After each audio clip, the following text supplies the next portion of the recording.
போனாஸ் kitchen. நம்முடைய போனாஸ் கிச்சனில் நம்ம மார்னிங் பிரேக்ஃபாஸ்ட்டாக மோமோஸ் பார்க்க போகிறோம். அதுக்கு என்னெல்லாம் அது உள்ளுக்குள்ள உள்ள ஸ்டப்பிங் வந்து எப்படி செய்ய போகிறோங்கிறத வாங்க வீடியோக்குள்ளே போய் பார்க்கலாம். இப்போ இதுக்கு ஒரு சட்னியை நம்ம ரெடி பண்ணுறோம். அதுக்கு நான் தக்காளியை வேக வச்சுக்கிறேன். சரி, சுட்டுக்கிறேன். இப்படி தக்காளி சுடட்டும்.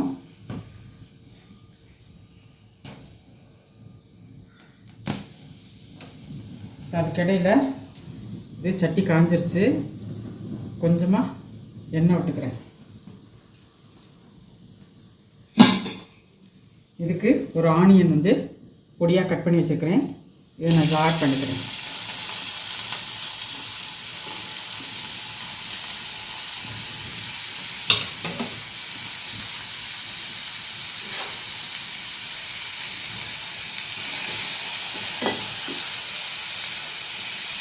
இதை நம்ம திருப்பி விட்டு நம்ம சுட்டுக்கிறோம். நம்ம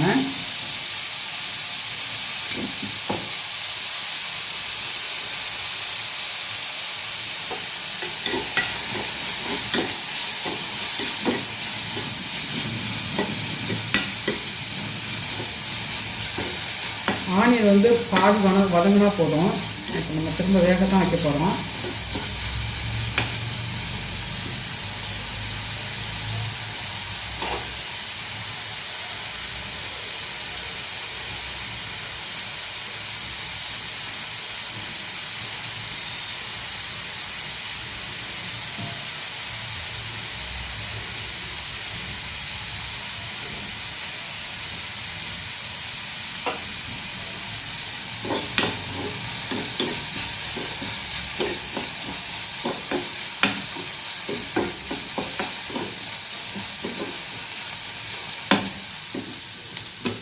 இதில் ஒரு 4 பல்லு பூண்டு பொடியாக கட் பண்ணி வச்சுருக்கேன். இதில் போட்டுக்கலாம்.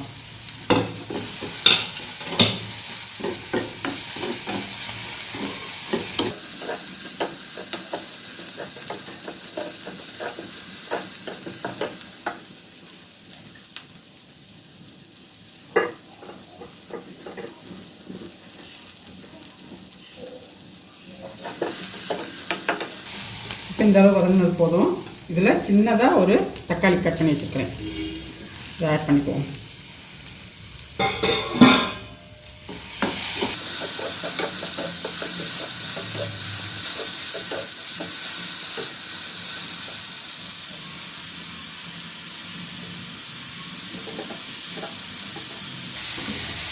இப்போ தக்காளி நல்லா சுட்டுருச்சு. இப்போ நம்ம இதை எடுத்துக்கலாம். நம்ம எடுத்து வச்சுட்டு இப்போ நம்ம இந்த இதில் மிளகா வேக வச்சு போகிறோம். இப்போ நான் இதை எடுத்து ஒரு இதில் போட்டு மூடி வைக்கிறேன்.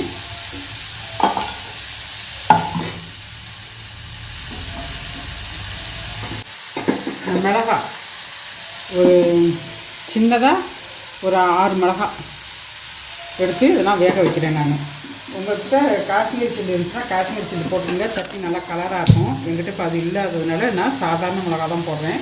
இது நல்லா வேகட்டும். இப்போ இதுக்கடையில் இது வதங்கிடுச்சு. இப்போ நான் மஷ்ரூம் ஆட் பண்ணுறேன். இது மஷ்ரூமை ஃப்ரீசரில் வச்சதுனால அப்படியே கூலிங் தாங்க முடியாமல் அப்படியே சுருண்டுருச்சு.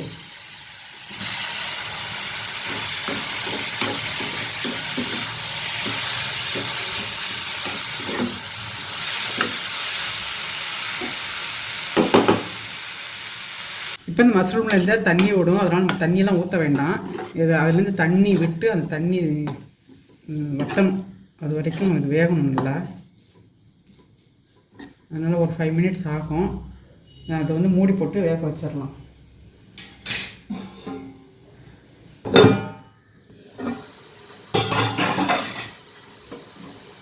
இப்போ தண்ணியெல்லாம் சுண்டிருச்சு. இப்போ நம்ம இதில் பன்னீரை துருவி போட்டுக்கலாம்.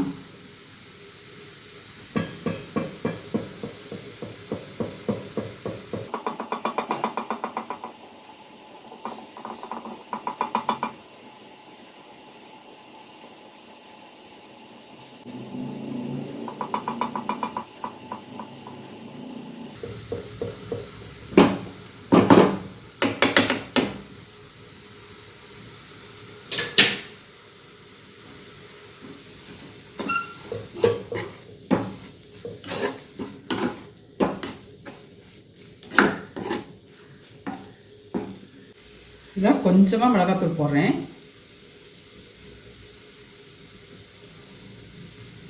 காரம் வேண்டாம், அதனால் கொஞ்சமாக போடுறேன் நான்.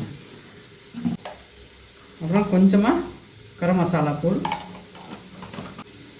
சால்ட்டு கொஞ்சம்.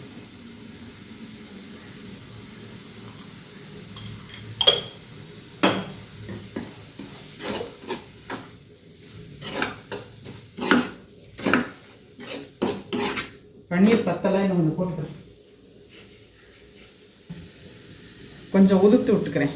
பன்னீர் கொஞ்சம் வாயில் கடிப்பட்டால் நல்லா இருக்கும்னு தோணுது எங்களுக்கு. அதனால் நான் கொஞ்சம் அப்படி சின்ன சின்னதாக உதுத்து விட்டுக்கிறேன். நான் அது துருவி போட்ட மாதிரியே தெரியல எனக்கு. இந்த மாதிரி போட்டால் வாயில் கொஞ்சம் சாப்பிடும்போது கடி போடுறது நல்லாயிருக்கும். அதனால் நான் அப்படி கொஞ்சம் பெருசு பெருசாகவே ஊற்று விட்டுக்கிறேன் நான்.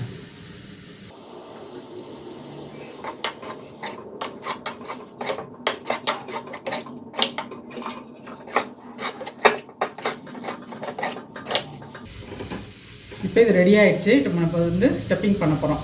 பூரி மாதிரி சப்பாத்தி மாதிரி சின்னதாக தேய்ச்சிட்டு இப்போ நம்ம வந்து இதை வந்து ஸ்டப்பிங் பண்ண போகிறோம். இது ரெடி ஆகிடுச்சு. லைட்டாக கொஞ்சம் ஆறட்டும். அது இதுக்கிடையில் மிளகாய் வேக வச்சோம். இது வெந்துருச்சு. இது அப்படியே அந்த சுடுதண்ணியிலே ஊறட்டும். நம்ம கொஞ்சம் நேரம் கழித்து அது ஆறுனதுக்கப்புறம் நம்ம சட்னி பண்ணலாம். இப்போ மூடி வச்சுட்டு ஆஃப் பண்ணிடலாம். இப்போ சப்பாத்தி மாவு சின்ன சின்னதாக உருட்டியிருக்கேன். இப்போ இதை நம்ம வந்து ரவுண்டாக தேய்ச்சிக்குவோம்.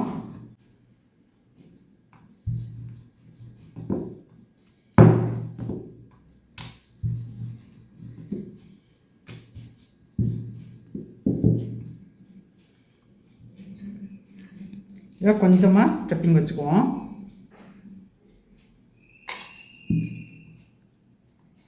இதை இப்படி மடிச்சுக்கிட்டே வரலாம்.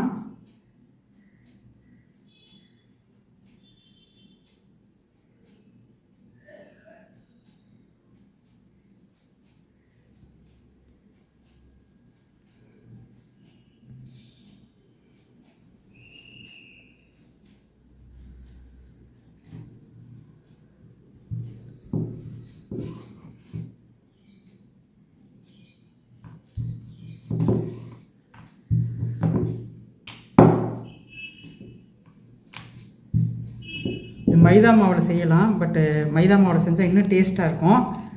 பட்டு மைதா மாவு வந்து சேர்க்க வேண்டாம் அப்படின்ட்டு கோதுமை மாவில் செய்யுது. மைதா மாவில் செஞ்சால் இன்னும் சூப்பராக இருக்கும்.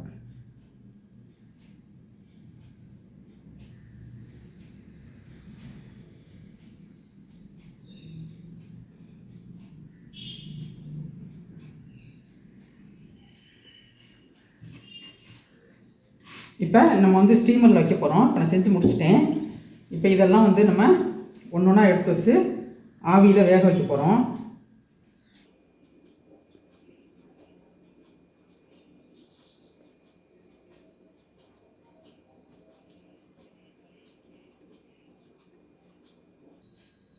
இப்போ நான் அதை வந்து ஆவியில் வேக வச்சு எடுத்துகிட்டு வந்துடுறேன். ஒரு 15 நிமிஷம் வேகட்டும்.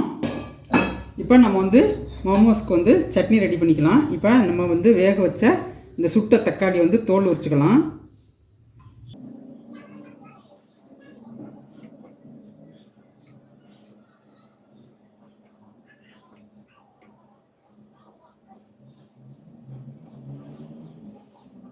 இப்போ நான் இந்த சுட்ட தக்காளியை சின்ன சின்னதாக கட் பண்ணிக்கிறேன். நான் சின்ன ஜாரில் தான் போட போகிறேன். அதனால் சின்ன சின்னதாக கட் பண்ணி போட்டுக்கிறேன்.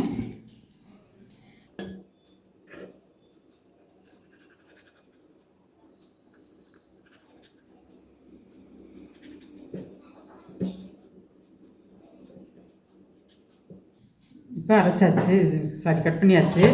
இப்போ நான் வந்து இந்த வேக வச்ச மிளகாய் எடுத்து இதில் ஆட் பண்ணிக்கிறேன். தக்காளி கொஞ்சம் கொஞ்சமாக 2 இதுவாக போடுறேன் நான்.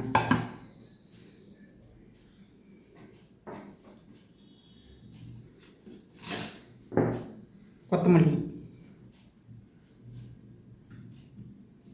பூண்டு, கொஞ்சமாக லெமன். இப்போ நான் போய் இதை அரைச்சிட்டு வந்துடுறேன்.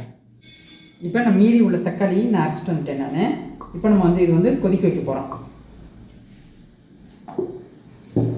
வாங்க போகலாம். இப்போ சட்டி காஞ்சிருச்சு. நான் வந்து கொஞ்சமாக எண்ணெய் விட்டுக்கிறேன்.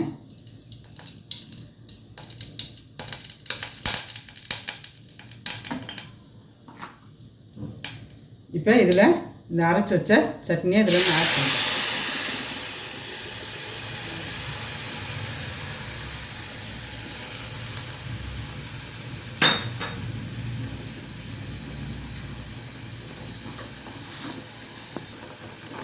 இதில் கொஞ்சமாக சுகரு,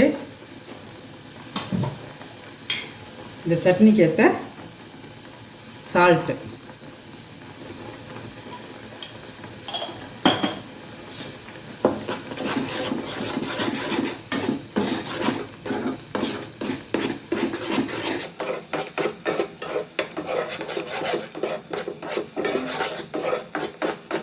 இந்த மாதிரி கொதிக்க வச்சு பண்ணும்போது நம்ம 2-3 நாளைக்கு கூட இந்த சட்னி வச்சுக்கலாம், நம்ம கெட்டு போகாது.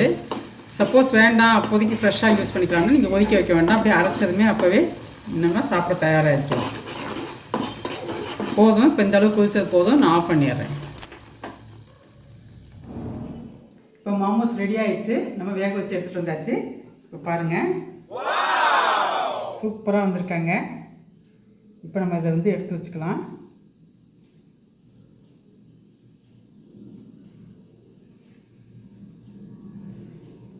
சுடுறாங்க.